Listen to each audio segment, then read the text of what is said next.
एक समय की बात है, एक बूढ़ी माँ थी और उसके एक पुत्र और एक पुत्री थी। पुत्री की शादी हो चुकी थी। एक दिन भाई दूज के दिन बेटे ने अपनी माँ से बहन के घर जाने का अनुरोध किया। तब बूढ़ी माँ ने कहा, तेरी बहन तो कलियारी है, वह हर वक्त लड़ती रहती है, तू उसके घर जाकर क्या करेगा। बेटे ने अनुरोध करने पर बूढ़ी माँ ने उसे अनुमति दे दी। भाई अपनी बहन से मिलने के लिए घर से रवाना हो गया। रास्ते में उसे एक नदी मिलती है। नदी बोली, मैं तेरा काल हूँ, तुझे डुबाऊंगी। तो भाई कहता है, मैं कई साल बाद अपनी बहन से मिलने जा रहा हूँ, उससे मिलकर आने दो, फिर वापस आते ही तुम मुझे डुबो देना। तो नदी मान जाती है, उसे रास्ता दे देती है। वह थोड़ा आगे बढ़ता है तो रास्ते में उसे सर्प मिलता है। सर्प बोलता है, मैं तुम्हें डसूंगा। तब भाई कहता है, पहले मुझे अपनी बहन से टीका लगवाने दो, फिर डस लेना। सर्प भी उसे रास्ता दे देता है। तब वह आगे बढ़ता है तो जंगल में उसे एक शेर मिलता है। शेर बोलता है, मैं तुम्हें खाऊंगा। तो वह भाई बोलता है कि मैं अपनी बहन से टीका लगवा लूँ, फिर लौटते समय मुझे तुम खा लेना। शेर भी उसे रास्ता दे देता है। अब भाई अपनी बहन के घर पहुंचता है और आवाज़ लगाता है, देख बहन, 7 कोस दूर से तेरा भाई तिलक कराने आया है। बहन उस वक्त सूत काट रही होती है, तब उसका सूत बीच में ही टूट जाता है। यह मान्यता है कि सूत काटते वक्त अगर टूट जाए, जिस बहन के इकलौता भाई होता है, वह सूत जब तक नहीं जुड़ जाता वह बहन बोलती नहीं है। भाई पुनः आवाज़ लगाता है। भाई की आवाज़ सुन।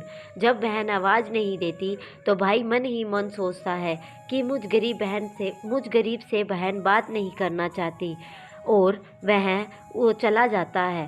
फिर इतने में ही उसकी बहन का सूत पुनः जुड़ जाता है और वह भाई को आवाज़ देती है, उसकी तरफ दौड़ती है और उससे बात न करने का कारण बताती है।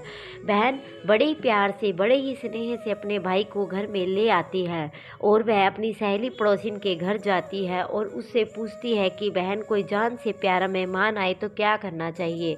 पड़ोसिन सहेली मजाक में कहती है, तेल का चौका लगा और घी में चावल सिजा। इधर से भूखा भाई उससे कहता है, बहन बहुत भूख लगी है, खाना परोस दो। तब बहन बोली, ना तो चावल सीज रहे हैं, ना तो चोखा सूख रहा है। भाई ने पूछा, कैसे तो तूने चोखा लगाया और कैसे तूने चावल चढ़ाए। बहन बोली, मैंने पड़ोसी सहेली से पूछा था, वह जान से प्यारा मेहमान आए तो क्या करना चाहिए।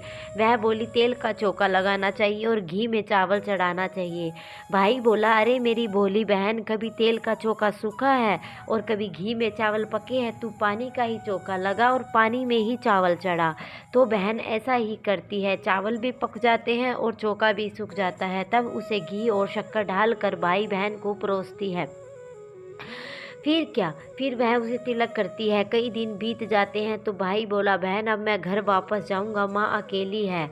अगले ही दिन सुबह बहन जल्दी उठकर गेहूं पीसकर भाई के लिए लड्डू बनाती है और कुछ लड्डू अपने बच्चों के लिए भी रख देती है और अपने भाई को विदा करती है। सुबह जब बच्चे उठते हैं तो माँ से खाने के लिए कुछ मांगते हैं।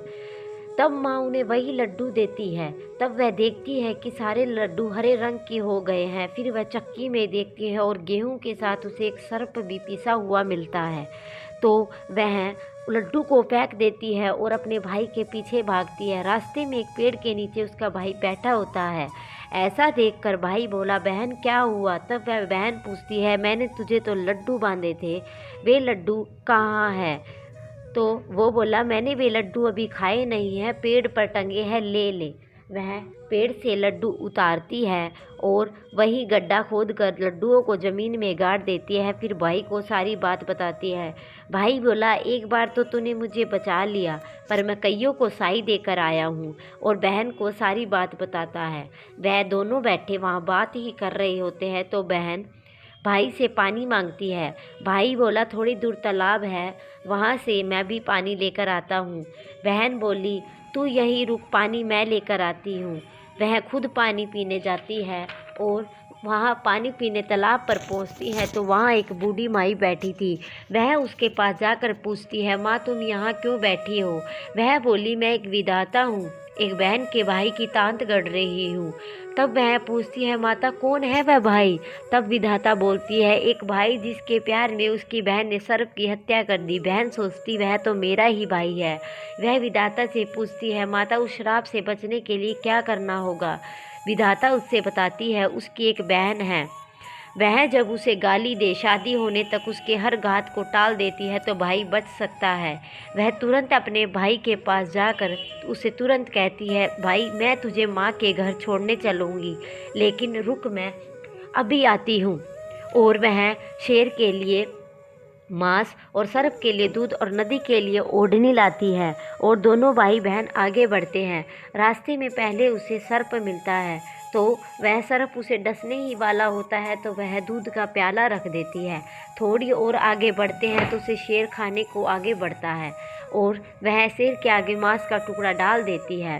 शेर मांस के टुकड़े को खाने लग जाता है और दोनों भाई बहन आगे बढ़ते हैं और उन्हें जैसे ही वह नदी के पास पहुंचते हैं तो नदी उसे डुबोने के लिए तैयार बैठी होती है। वह नदी को ओढ़नी उड़ा देती है और वह खुश हो जाती है और उसे रास्ता दे देती है। अब भाई बहन दोनों आगे बढ़ते हैं और घर पहुंच जाते हैं। बेटी को देखकर माँ खुश हो जाती है और बहन उसी समय भाई को गाली देने लगती है। तब माँ बेटे से कहती है, माँ अपने बेटे से कहती है, बेटा तू इसे यहाँ क्यों ले आया, ये कलियारी है, ये तुझे गाली दे रही है। तो भाई कहता है, माँ बहन बहुत अच्छी होती है पर पता नहीं इसे यहाँ आते ही क्या हो गया। थोड़े दिनों में भाई का रिश्ता आता है और सब कहते हैं बहन पागल तो है पर भाग्यवान है। और वह ससुराल वाले सगाई के लिए मिठाई लाते हैं तो बहन कहती है, इसकी क्या मिठाई बांटते हो, पहले मेरी मिठाई बांटो। कई बुजुर्ग बोले इसे भी भाई के साथ बिठा दो। सगाई शुरू हो जाती है और वहाँ आग लग जाती है। बहन को पता ही था कि उसके भाई का घात है, वह तुरंत आग बुझा देती है। अब कुछ दिनों के बाद शादी का कार्यक्रम शुरू होता है परंतु हर समय बहन भाई के साथ रहती है। जब भाई की निकासी होने लगी तब बहन बोली, इसकी क्या निकासी करते हो, मेरी भी निकासी करो और इसे पीछे के दरवाजे से लेकर जाओ। इतने में अब आगे का दरवाज़ा टूट जाता है। तब सभी कहते हैं भले ही बहन कलिया हो पर बराबर भाई की जान बचा रही है। तब भाई फेरों में बैठता है और फिर बहन कहती है, इसकी जगह मैं फेरों में बैठूंगी। तब शादी से पहले दूल्हा दुल्हन की रात जागती है तो कहती है, पहले मेरी रात जगाओ। कई लोग बोले बीच में पर्दा लगाकर इसे भी सुला दो। रात में जब भाई भाभी सो जाते हैं तब वहाँ सर्प आता है और बहन तो जैसे तैयार ही बैठी थी, उसे टोकरी में रखकर सो जाती है। आज वह कई दिनों बाद निश्चित होकर आराम से सो जाती है। उधर उसकी माँ सोचती है, बेटी के उठते से पहले से ही मेहमानों को विदा कर देती हूँ वरना फिर शोर मच जाएगी। जब बेटी उठकर देखती है तो घर में कोई नहीं दिखता। तब वह माँ से पूछती है, माँ सब मेहमान कहाँ चले गए। तब वह कहती है, बेटा सब मेहमानों को विदा कर दिया है।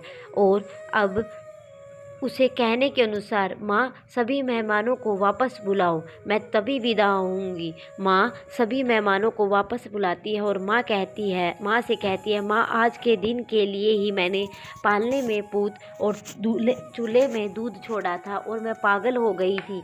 मेरे भाई पर 7 घात थी, वह टालने के लिए मैं ऐसा कर रही थी। यह बात सुनकर माँ और भाई खुश हो जाते हैं और सबसे पहले अपनी बेटी को विदा करते हैं और इसके बाद सभी मेहमानों को विदा करते हैं।